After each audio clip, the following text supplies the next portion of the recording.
Hey, ladies and gentlemen, this is Carmine Sabia for Explain America, and Republican Senator Tom Tillis, he may have thought that he stopped Ed Martin, but he actually made his problem far worse.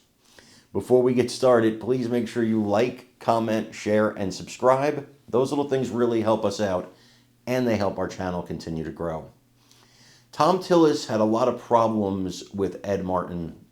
He said over what happened on January 20th, 2021.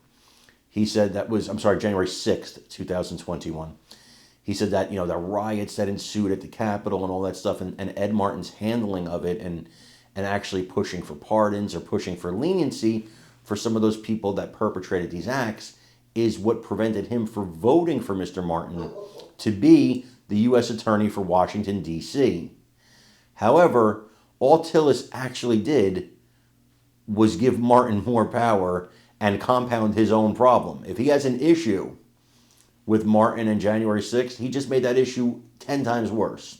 Why? Well, because Martin is now going to be placed in the Department of Justice in charge of pardons.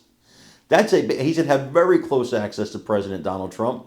This is majorly a backfire for Tillis and for the Republicans who were against Martin, and of course, horrible news for the Democrats who see this as absolute insanity. They see this as an endgame piece, and they're furious about it. They're literally pulling their hair out of their heads. Well, maybe not literally, but you know what I mean.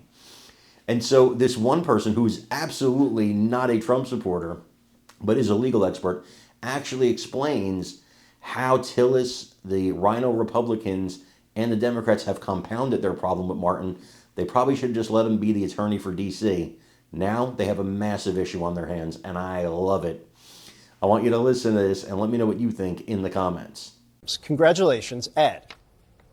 Here now is Liz Oyer. She is the former pardon attorney who was fired by President Trump after she declined to recommend that Mel Gibson's gun rights be restored after a domestic violence conviction. I'm very happy to talk to you because I think that there's been a lot of focus on Jeanine Pirro, the new acting U.S. attorney. There's been a lot of focus on the weaponization group that the president is putting Ed Martin in charge of. Ed Martin's role on pardons here. Yeah. What does that mean? So a lot of people are reacting with relief that Ed Martin is not going to be the U.S. Attorney for D.C., but the role that he is being put in is in many ways scarier because he has this direct access to the president in this role to be able to recommend that people receive pardons, which has proven during this administration to be a very quick and easy way to do political favors for friends and supporters of the president and to undermine prosecutions that are in the interests of justice. And they've been used already in a really, really destructive and disturbing way by President Trump.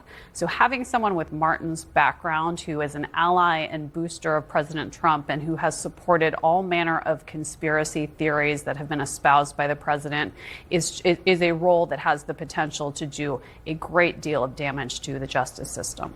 With the preface that I understand the process, to the extent it currently exists, is different than